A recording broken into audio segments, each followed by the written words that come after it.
Peace. Hatapu, Uncle Chasanab to all of my sisters and brothers. I would like to do a quick intro to an up-and-coming series that I would be calling Solarization. Now, Solarization of the spirit, is a method of activation and awakening our solar bodies. But first, before I get into that, I'd like to acknowledge my ancestors, elders, and teachers. Thank you. Now, the principles of solarization has a lot to do with understanding how the energetic body in which each and every one of us possess behaves. It starts out with understanding these basic principles that are known throughout metaphysical schools of thought. As above, so below. We are parts and parcels and fractals in an open-ended universe. 2, we are constructing our reality with our very thoughts and observations. 3, our body temples are also light vessels that appear solid. 4, we are individualized aspects of consciousness, participating in a forever expanding nonlinear continuum of existence. So we learn to appreciate that within us that is already great. Our solar bodies will activate and our souls will begin to radiate. So at the root of human suffering is ignorance, and that which gives ignorance a platform is arrogance. Ignorance implies that one is not aware because something is being ignored. And the arrogance comes into play when we choose not to acknowledge something that's necessary to enhance our own perception or better ourselves. Modern academia continues to teach us that the ancient ones, aka our ancestors, were dumb and ignorant. And even though there's tons of evidence to the contrary, it would appear that the indigenous people of the planet have been compromised on many levels. And this compromised situation has affected the people from the education system all the way to the environment and all the way down to the aspect of nutrition. So the forces that serve to make prisoners of us all are constantly busy working to keep the human species deaf, dumb, and blind. Peace, my brother, Taekwondo. It's always good to see you. So we see evidence that civilization has risen and fallen many times and before the current one in which we live in. But ancient texts and old traditions also tell us this. And this is found around the world. It indicates that humanity goes through cycles where it reaches a peak and then it plummets, only to have to start back over again from scratch. Now, this is maintained by the wisdom keepers of various traditions. This includes the wisdom keepers of Kemet, the Ifa teachings of the Yoruba, the Mesoamerican teachings, and the Sanatana Dharma, also known as Hinduism by many others. And when we look at ancient Kemet, we see a civilization that declined to the point that the art and science of building a pyramid was eventually lost.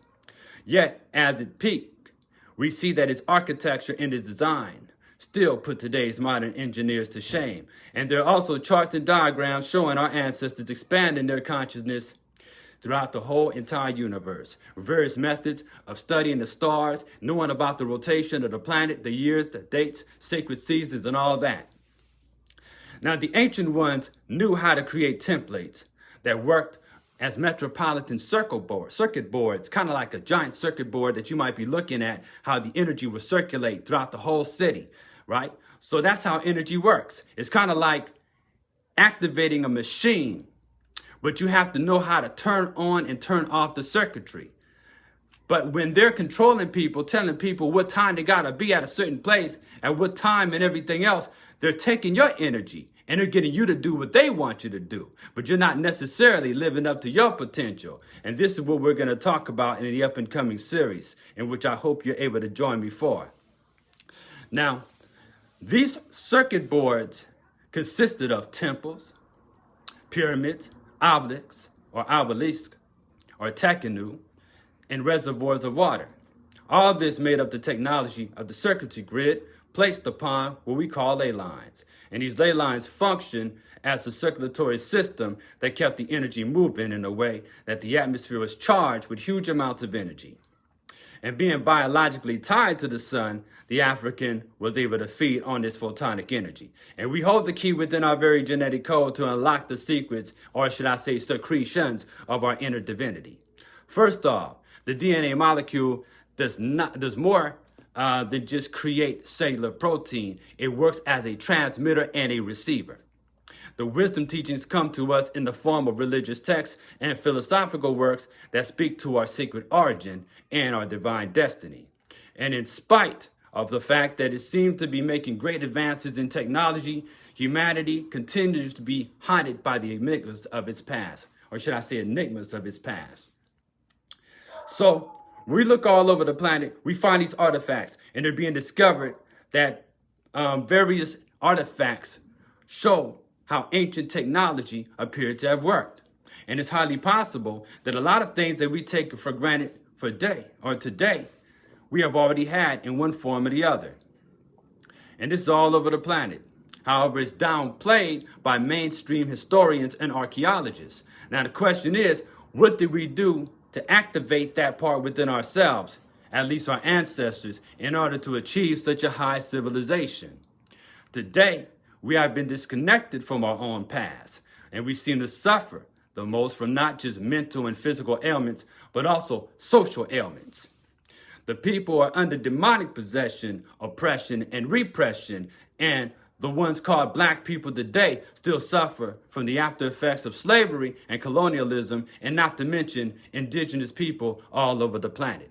So when a group has gone through such an event, it will create this mentality. And this mentality is passed on from generation to generation via tradition and genetic memory. And a lot of the traumas and the scars that have been put on us that we continue to have.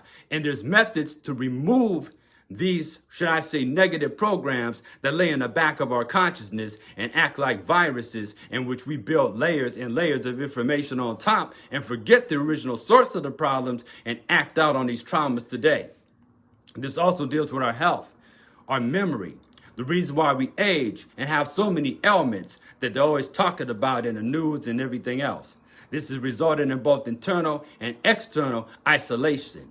And even with this in mind, time and space, again, we show and prove that the earth is both resilient, and we continue to connect with our ancestors with past, present, and future, serving as a continuity in which time is actually an illusion, if you think about it. But we take this idea of time and we use it in our work schedule, because they tell you have to be at a certain time and place so that they can take your energy and use it for something else other than what you would want to use it for when it comes to you working with your families and everything else. So solarization is the regeneration and the mental resurrection, basically bringing us into an upright position in who we are. In the ancient Kemetic tradition, they talk about developing the backbone of Osir, which represents the stability of ourselves, that part of ourselves that unifies the upper and lower parts of ourselves. In Kemet, it was symbolized as the unification of the upper and lower lands, or upper and lower regions, in which they call Samayatawi, which sounds a lot like Samadhi in the Indian traditions, when you go into a certain state of ecstasy and realization. So solarization via DNA activation, this can be achieved through the power of working with photonic energy and sound vibration. And there's various sounds in which I would like to share with you as time goes on. So the sacred Kemetic, or the sacred kinetic movement that you find on the walls, and the utterances of words of power, commonly known today as hekau and mantras and so forth. It was the reason that our ancestors were able to build these great solar temples of initiation all over the planet, with the Great Pyramid Giza as the central pyramidal headquarters of the world, because they were able to tune into a universal cosmic sound and be in tune with a frequency in which it would elevate aspects of consciousness. Now today, there's a lot of things going on around you that throws this frequency off. We're going to get into that in the up and coming series. So let's not forget that we also had temples of initiation. And these temples of initiation, that was our education system of the ancient world, to activate certain qualities within our character so we can become these godlike beings of legends and heroes of old. So the initiation was meant to get you to get in touch with that divine aspect of yourself. in which has been denied by the media, education, traumas of a people, and the perpetual misguidance and ignorance that's been propagated to keep us in a certain box. And by the way, a box is a matrix. So when I'm talking about transcending the matrix, I'm talking about getting out of the box and the prison of the mind in which they have a lot of us thinking with, or that is being trapped in. So the Great Pyramid has been attributed to Khufu. However, it's devoid of any ancient writings on the wall, yet it contains within it the very structure, a message so profound of arcane wisdom that deals with the measurements linked to astronomical events. We also see this in regards to our human forms. So we're getting into all that, how each and every one of us, we represent the divine temple in which the spirit dwells in. When you look at your fist, you look at your fingers, this is engineering at its best. This is engineering. This is cosmic intelligence at work here. The question is, what is it that keeps you breathing at night and your heart beating without you consciously having any type of control? That's simple. It is the spirit. When you can tap into the spirit, if you're familiar with Dragon Ball, for instance, you know, the hero is able to reach what they call ultra instinct. That means that you can do whatever you need to do without your mind getting in the way. Because we have been programmed to sabotage ourselves with this fake education system, the media, and everything else. But when you get in touch with your spirit, you will find yourself automatically being led to the things that you need to do in life. And that's what initiation is about, to get you in touch with your divine destiny so that it will be automatic. It is not something forced. You see, if it's something that we're supposed to do, it never has to be forced because it is automatic. So we look at the concept of Haru. We look at the netter having a head of a hawk or head of a falcon, meaning that it has the ability to see beyond the illusion, to tap into that reality, to transcend, to fly. Each and every one of us is meant to do just that. You see? So it's about tapping into that inner pharaoh, tapping into the inner king and queen, the two brain hemispheres, and having a samadhi take place within where you are no longer separated from within, but you're integrated. And therefore, because you're integrated from within, that means not a fraction of yourself is stuck. Your energy is flowing perfectly. That's what it means to be totally awakened. So realization, understanding who we are as supreme beings and how we can actually tap into that, it takes a certain method. And there's various methods in which I will be sharing with you as time goes on. In regard to our human form, we have this instance of the 4 cardinal points. Like in the Great Pyramid, it talks about it being inhabited by the 4 sons of Heru and their mothers. You have the 4 sons of Heru, and they dwell within a human form. They act as the intelligence governing your internal organs, such as the lungs, the liver, the stomach, and the intestines. And these organs were considered so important, they were put in canopic jars in a tomb of the so-called deceased, in which we know today as the mummy. But when we set our eyes upon them, we'll discover, if you study Chinese medicine, each and every one of these organs had a very special significance in which you can utilize sound and tap into the power of these organs and remove certain ailments and blockages in your life force. So when we look and see the ancient ancestors and the ancient ones in the civilizations of the Happy Nile Valley, the Indus Valley, even Polynesians and Mesopotamian, Mesoamerican civilizations and so on, we see that these areas had these structures that not only function like computer circuits, but they also told time, in which your body was connected to the sacred rhythms of the universe, because everything is interconnected and intertwined. It wasn't until we inherited this education system that we let the body of a Sar be broken up into 14 pieces. In other words, we let ourselves be divided up and fragmented, because the way the education system works is it teaches everything in separate parts, but it doesn't show you how to integrate it all. So you don't see how one thing has to do with the other. But when you're an integrated being, you will surely begin to shine, because the energy in your body will work in a way in which you will not get sick.